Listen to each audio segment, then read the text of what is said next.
Hi అండి. నేను మీ తెలుగు అమ్మాయిని, బిఎన్ఆర్ బిడ్డ, బెంగాల్ అడ్డ. ఈరోజు ఒక మంచి రెసిపీతో మేము ముందుకు వచ్చానండి. కలకత్తాలో బెంగాలీ వాళ్ళు ఎంతో ఇష్టంగా తినే ఈ రెసిపీ ఎలా చేయాలో మీకు చూపిస్తా, చూసేయండి ఫ్రెండ్స్. ఇవేం ఆకులు అనుకుంటున్నారా? శామగడ్డ ఆకులు అండి. మంచిగా ఫ్రెష్గా ఇక్కడ మార్కెట్కి వెళ్ళి తీసుకొచ్చిన.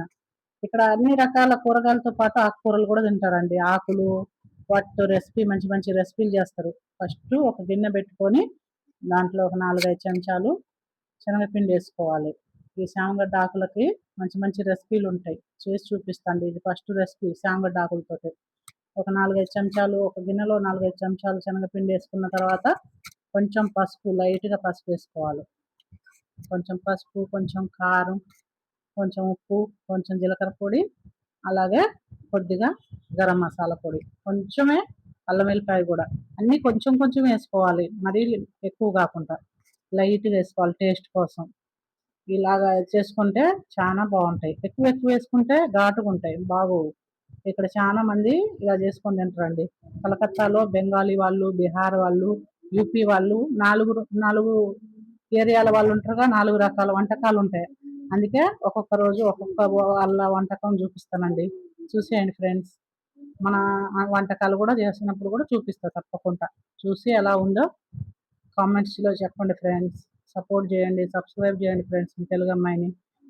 అలాగే ఒక సగం నిమ్మకాయ కూడా పిండుకోవాలి. పిండుకున్న తర్వాత అన్ని మంచిగా కలుపుకొని నీళ్ళు కొన్ని కొన్ని పోసుకుంటూ ఉండలు లేకుండా పేస్ట్ లాగా కలుపుకోవాలి. మంచిగా గట్టిగా, లూజు కాకుండా గట్టిగా కలుపుకోవాలి పేస్ట్ లాగా, మంచిగా ఉండలు లేకుండా. నేను చూపిస్తున్నట్టు, వీడియోలో చూపిస్తున్నట్టు మంచిగా కలుపుకోవాలి ఫ్రెండ్స్. ఇలాగా వేరే రెసిపీలు కూడా ఉంటాయండి. ఇక్కడ కలకత్తాలో చాలా రకాల, మనం కూరగాయలు తింటాంగా తెలంగాణ, ఆంధ్రాలో. ఇక్కడ కూరగాయలతో పాటు చెట్ల ఆకులతో కూడా ఇలాంటి మంచి మంచి రెసిపీలు చేసుకుంటారు ఇక్కడ.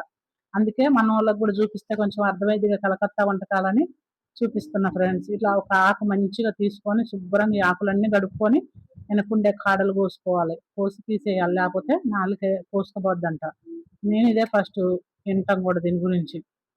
ఒక ఆకు మంచిగా నీట్గా కడుక్కొని పరిచిన తర్వాత ఇట్లా మంచిగా నిండు పూసినాక ఆ పేస్ట్ని మళ్ళీ రెండో ఆకు కూడా అట్లనే ఎన్ని ఆకులు ఉంటాయో అన్ని ఆకులు అట్లా ఒక్కొక్కటి పరుచుకొని మంచిగా ఆ పేస్ట్ అప్లై చేయాలండి. ఎన్ని ఆకులు ఉన్నాయి, 4-5 ఆకులు ఒకదాని మీద ఒకటి పెట్టి ఇట్లా పూసుకోవాలి. పూసిన తర్వాత నేను చూపిస్తున్నట్టు ఒక ఆకు ముందుకు, ఒక ఆకు వెనక్కి, ఒక ఆకు ముందుకు, ఒక ఆకు వెనక్కి వేసుకొని పూసేయాలి. ఇలా చేసుకుంటే మంచిగా వస్తుంది, లేకపోతే మధ్యలో నుంచి ఇచ్చకపోద్ది. మనం ఇష్టం వచ్చినట్టు చేయొద్దు. దీనికి కూడా ఒక పద్ధతి ఉంటుంది. ఆకులు పేరవటం కూడా ఒక పద్ధతి లాగా. ఇట్లా నేను చూపిస్తున్నట్టు, వీడియోలో చూపిస్తున్నట్టు నిమ్మలంగా మలుచుకోవాలి, పేస్ట్ బయటికి రాకుండా. ఇట్లా మంచిగా మలుచుకొని సన్నగా దారం తీసుకొని, తెల్ల దారం కొంచెం ఇచ్చకపోకుండా కట్టుకోవాలి. ఇట్లా కట్టుకొని మనం ఇడ్లీ పాత్ర తీసుకొని, మనం ఇడ్లీలు ఎట్లా ఆవిరిలో చేసుకుంటామో అలాగే ఇది కూడా ఇడ్లీ పాత్ర తీసుకొని, ఇడ్లీ పాత్రకి ఎన్ని నీళ్ళు మనం ఇడ్లీ చేసుకునేటప్పుడు పోసుకుంటామో ఆ గీటు వరకు పోసుకోవాలి ఫ్రెండ్స్. పోసుకొని ఒక్కటే పెట్టుకోవాలి ప్లేటు, కింద ప్లేటు. ఇడ్లీ పాత్రలో అన్ని ప్లేట్లు పెట్టద్దు, ఒక ప్లేట్ పెట్టుకొని ఆ ప్లేట్ మీద దీన్ని పెట్టుకొని ఒక 10 నిమిషాలు ఆవిరిలో ఉడకనియాలి. ఉడకనిచ్చినాక తీసి చల్లార్చుకొని, మంచిగా చల్లారాక డీప్ ఫ్రై చేసుకోవాలి నూనెలో. పీసులు కట్ చేసుకొని ఫస్ట్ కళాయి పెట్టుకొని నూనె పోసుకొని, నూనె బాగా కాగినాక ఒక్కొక్క పీసు అందులో వేసుకొని మంచిగా డీప్ ఫ్రై చేసుకోవాలి ఫ్రెండ్స్. బాగుంటాయి టేస్ట్. మీరు కూడా ఒకసారి ట్రై చేయండి ఫ్రెండ్స్. నచ్చితే ఒక లైక్, షేర్, సబ్స్క్రైబ్ చేసుకోండి. ఇలాంటి వంటకాలు, మంచి మంచి వంటకాలతో మీ తెలుగు అమ్మాయిని మేము ముందుకు వస్తుంది ఫ్రెండ్స్.